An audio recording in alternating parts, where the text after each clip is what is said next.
Ireland take on Wales in the first game of round 4 of the Six Nations, and there are plenty of changes, there's plenty of moves. Wales are trying to stop their 14-game losing streak. They're trying to end it, playing against an Irish side who know that they have to win with a bonus point to have any chance to stop France. Hoping as well that Scotland do something against France, because right now, the way the table looks like, France are out in front with 15 points in first place. Scotland second with 11, and Ireland are in third place with 9 points. So if you want to stop France, Scotland have to beat France. We start there, and then Ireland need to get a bonus point to make sure they're in the mix, right? Because if Scotland beat France, also it means Scotland would be tied with France on 15, supposing they win with more than 7. If it's a close one, it'll be 16-15, then Ireland would be on 14 with a bonus. So yeah, first things first, they need Scotland to beat France, but they play before, so they need to do their job first.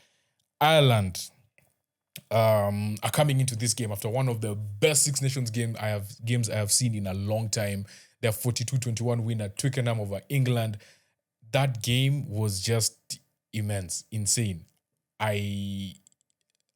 I think I watched it like 3 times.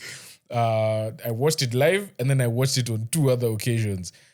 The people that really impressed me in that game were McCloskey, Tat Ban.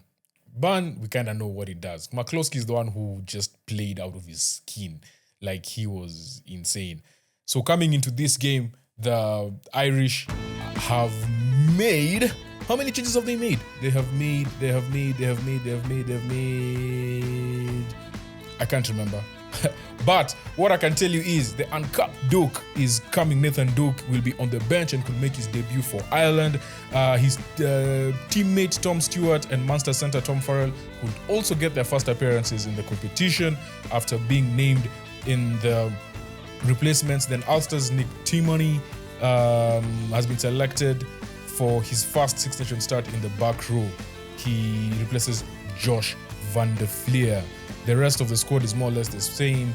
You have O'Toole, Keller, Farlong, and then Ryan and Ban in for the 4 and 5. Then Conan, Timoney, and Doris at the 6, 7, and 8. Gibson Park plays his 50th appearance for the Irish, which is an immense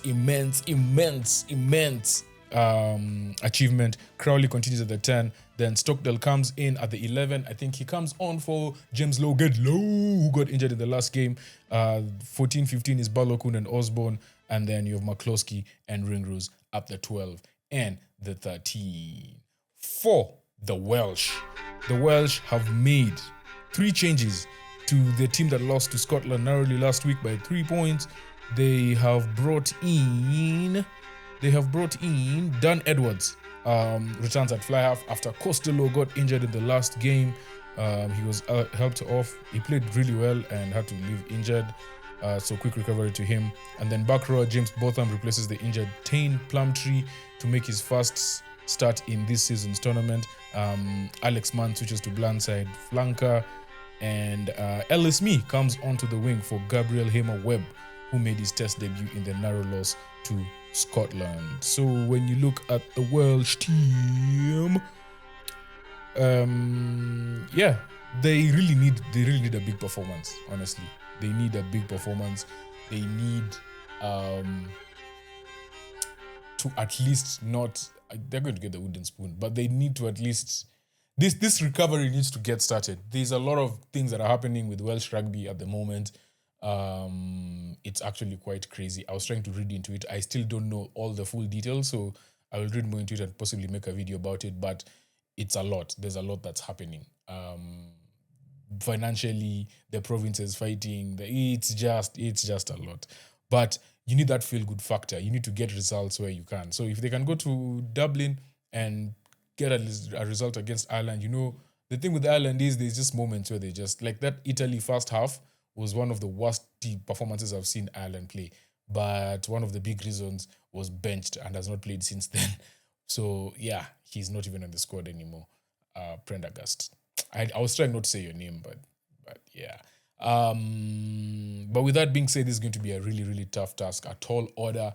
a team that has rested for 2 weeks, the caliber of Ireland, they've just game planned really well for them. I believe they're going to win this one by at least like 15 points.